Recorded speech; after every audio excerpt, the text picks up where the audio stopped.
Welcome to Legacy Cast, your source for hearing from top influencers, industry experts, and successful business owners who are telling their unique story about life, values, goals, business strategies, and the various causes they are so passionate about.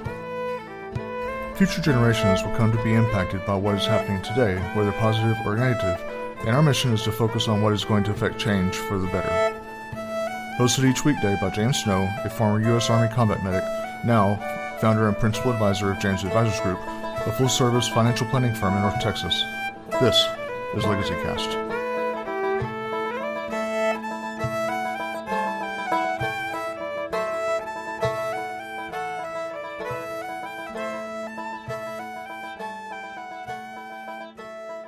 Morning, Legacy Cast listeners. This is your host, James Snow, coming to you from North Texas. And I got with me today a wonderful friend of mine, Brandyn Cox. He's a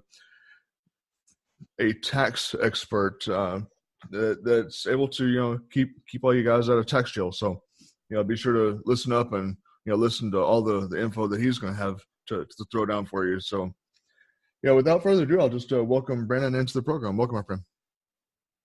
Oh, thanks, James, for having me in here. It's really nice to hop on your Legacy podcast. Well, it's a pleasure to have you on here. We've been kind of doing some other things, with the masterminds and other interactions. So it's good to be able to let the rest of the world know what you can do. So kind of to get started with some of the questions I have for you. When you think about legacy, what's the first thing that pops in your mind? Generational, something that, the next generation, the generation thereafter would be aware of. That's a legacy to me. Mm-hmm. Yeah. And I like how you were putting that, generational, because, it's kind of like a story is the way I look at it. It's, a person's legacy is their story, telling, really the things that they care about, the things they're involved in, who they helped, what problems they solved during their life, that type of thing. And so, obviously here with the program, it's giving us a chance to kind of talk about those things that people are doing. And, obviously with the, the industry that you're in, you're able to help people, keep more of that, at least in the financial legacy part of it, help keep more of that in their pocket instead of, giving it to somebody else that basically just going to waste it on something that doesn't deserve it. Right. Yeah, that's kind of the goal of my job, is to basically pay for myself when I service myself out to other companies and individuals, whether it's for taxes or just for bookkeeping, business formation, and any other general consulting work I do. Yeah, and you just mentioned the business formation part. Yeah, because that's an important key is with people that are wanting to build a business legacy is, having to have the correct formation and, making sure that they take care of the right approaches and, have the proper, deductions and write-offs and what have you, so that they can keep that thing going. Right. Yeah, absolutely. Because a lot of times people will think that they know the best form, or they just know LLC. They don't know any of the other type of entities, and they just go with that, and come to find out that may not have been the best structure for them, that there would have been something better. So I walk people through that. Yeah, and it's important. So it sounds like education is also something that you incorporate into your practice. Is that correct? Oh yeah, absolutely. That's probably one of the biggest differences you would see from BMC Accounting to any other CPA, enrolled agent, accountant, what have you, is that I like to take the time to at least give the basic knowledge to all my clients or even prospective clients. Like, hey, well, this is what's going to happen if you do this. This is how you can remedy the situation that you've already done. So I always try to at least explain to people, look, I'm not going to make you a tax expert, but you're going to know the consequences, whether they be good or bad, from whatever business decisions you make when you're talking with me. So that's one of the really big aspects of my business is client education.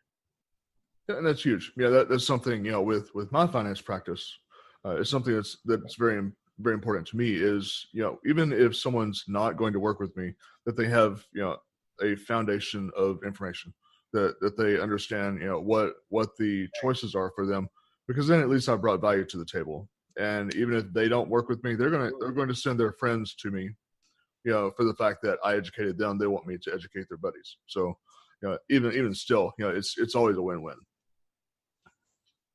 All right. Yeah, I concur with that too. I get a lot of referrals out from people as well because of the client education aspect. Sure. Yeah, and I can see how that'd be.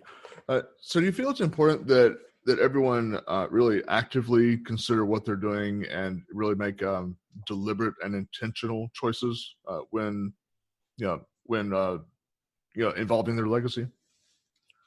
Yeah, absolutely. Because a lot of times people, especially the small startup businesses, they only worry about the right now and the revenue that they can make it, and that's Mhm. that's pretty normal because you got to keep yourself launched on the ground. You can't start to sink. But if you don't know some of those basic decisions and the consequences of them, you may be digging yourself a bigger hole. So having the basic knowledge of certain business actions and decisions can make a big difference between whether or not your company is going to Mhm. succeed or fail. I mean, something as simple as sales tax. A lot of people forget to pay their sales tax. That doesn't take very long in any state. That if you forget to pay it and the state realizes it, they can shut your business down. And that's how a lot of businesses will end up failing, is just from that simple fact right there. Mhm. Yeah, it's something I would have thought was kind of a no brainer that you make sales and you pay your sales tax, but I guess in some instances that may not be the case then. Sure. Yeah, it does happen. A lot of times people just don't think that they have to pay the sales tax or collect it or what have you. They just don't know what they're doing. They're trying to do it all on their own. They just completely forget about it, Um, and that's where the education comes in, because I talk to them like, look, you need this, and that. I'll be keeping track of this, and that for you. So that way you can just make your payment and you'll already know in advance. Yeah, that sounds like a pretty valuable thing. There is, you're worrying about it so you don't have to, and that takes a Right. huge load off your mind if you know that okay, I don't need to worry about this stuff. I just worry about what's important. That's that's key because then there's only so many brain cells that we can expend on something. So that's pretty good. The Right. older Yeah, you get, absolutely. the older you get, the fewer brain cells you have. You'll learn that one of these days, bud. Sure. I mean, and that's really the whole point of outsourcing any of your business functions out to other professionals, whether it's accounting, Mhm. marketing, or law, or what have you, is that those people already are an expert in their field. They do what they do for a reason. And Right. generally, you would hope that they do it very well. So Mhm. that's the whole point, is to get these experts to do the stuff for you so you have more time to focus on making your revenue, making your profit. Yeah, and it's really actually a pretty golden comment that you just made there as far as the outsourcing, because I for one I'm kind of a when it comes to my business I'm sort of a control freak. So yeah, I don't by nature want to outsource stuff, but at the same time if I try to do everything myself, then I'm spending a lot of valuable time on invaluable tasks. Yeah, and spending where I should be Right. spending my time on things that are money generating. I'm spending time on stuff that is absolutely not generating. And you can't grow a business that way. And so that's a No. valuable thing. And the more you outsource those those mundane tasks or those irrelevant tasks, then you're actually doing a lot for your business. So I'm glad that you brought that up. How would your views Right. And on? not even just the time aspect. Oh, sorry. I was gonna say I'm not sorry, even you go just the ahead. time aspect, but just the correctness, getting something done properly too. Sure. I mean, I'm guilty of it as well for being a small business owner. I'm similar to you, where I like to control everything. So if you're doing something that could be easily outsourced and affordable at what you can afford, then you're making a big mistake by not doing it, because chances are you're not doing it right. Right. Right. So, how do your views on legacy affect what you're doing in your business as far as decisions? Sure. So I don't like to think of just the next day or the next week or the next month. I like to think about at least a year ahead of time for what I'm doing today. And then I also like to consider plans and strategies I have for the next 10, 15, 20 years. And a lot of that can be, what kind of assets am I going to have later on? How many employees do I need to end up hiring to get where I want to be in 15 or 20 Mhm. years? What type of retirement do I want to have? You have to think about those things as you're going throughout your daily activities and your daily business structure. You have to know, okay, well, the end goal is, at 50, I want to be retired, or I want to sell my company, or whatever it is that you want to do. You have to constructively think, how do I actually get there? And you have to plan that out a little bit. Yeah. And for the people that don't really have all those answers, is obviously, reaching out to someone like yourself or myself that, can answer some of those questions for them and, help them Right. get to that, because, we don't just wake up knowing the answer. So, that's Right. Absolutely. kind of like that saying that's out there, you don't know what you don't know. And so it's important to talk to people that, they have been around the block, or, that is their wheelhouse, to where they can help you get to that spot. Yeah, absolutely. That's very true. Because even though I know accounting and taxes really well, does that mean I know how to manage a retirement fund? No. So definitely know that I'm going to be going to someone for a retirement fund. Yeah. Good stuff. So, as a CEO and an entrepreneur, uh, are there maybe a couple things that, even though you've been in business for a little while, that still kind of keep you up at night, as far as, the running of your business? Yeah, I would say, and I think this is probably really common, is the repeat business. So, Hmm. like for example, service industry, the repeat business is what keeps you going. A lot of times, you won't get 1,000 different customers every month or every year. It's going to be a lot of the same people, and then it slowly starts to branch out from those people. Whereas if you're in like a retail industry, I mean, you may not have as much customer loyalty. You may just be, because you're the cheaper product, people will buy you more often in a declined economy. Whereas the service industry, you really got to have those repeat customers in order to keep you going. So I think that's one of the things that I always keep in the back of my mind is, how am I going to do as close to 100% for customer retention as possible? Because Hmm. without those customers, I have no business. Right. Right. Yeah, and that's smart, because, I'm in a similar boat there, where, one client may do, 3, 4, 5, 6 different interactions with me, and so that's, that's very important, because that is what, like I say, it's what keeps the lights on, because, you can't get a new customer every day, but if you touch that same client multiple times, then that's as good as a new customer. And Right. you already have that warm relationship with them. So, I certainly see that completely.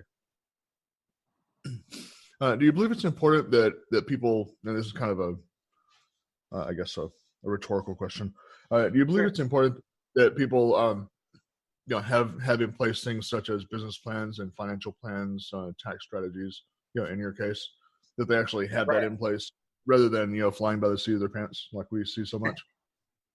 Yeah, absolutely. And I guess I would think that one of the biggest reasons for that too, because this is another reason companies fail, is you grow too fast. Sometimes that happens with businesses. They start off really small, and then something happens, something goes viral, and they explode, and they don't know how to handle that. Well, if you didn't plan for that at all and you had no contingencies for it, you're going to fail just as fast as if you had no customers, because you're going to have all these purchase orders that you can't fill, and you have Right. no idea how to do the logistics behind it, how to fund it properly to get your inventory or whatever it is that you're doing. So Hmm. having a business plan alone, or at least a kind of an operations plan, is important to make sure you're following what you think is the best strategy for your business. And then for tax strategy too, that's very important, because if you just kind of fly by the seat of your wing and you have no idea of what the consequences of every action is that you do, for example, like purchasing the company vehicle, or making $10,000 one month but not as much the next month, like there's a lot of different tax implications that go with that. Hmm. So that could take out a lot of money out of your profit if not planned properly. Yeah, yeah, that's very true. And, it's, I've seen some studies that, if, a person that doesn't have, that kind of a strategy, that's actually responsible to close to half of the failures, or at least half of the liquidations, I should say, in businesses, is that by not having that in place, that probably about 40 to 45% of the companies were having to liquidate, due to, failure planning. And it's a lot like, having a roadmap, is how I Right, like to I would look at it. agree with that. Yeah, I like to look at it as, the analogy of a roadmap when you go on a vacation.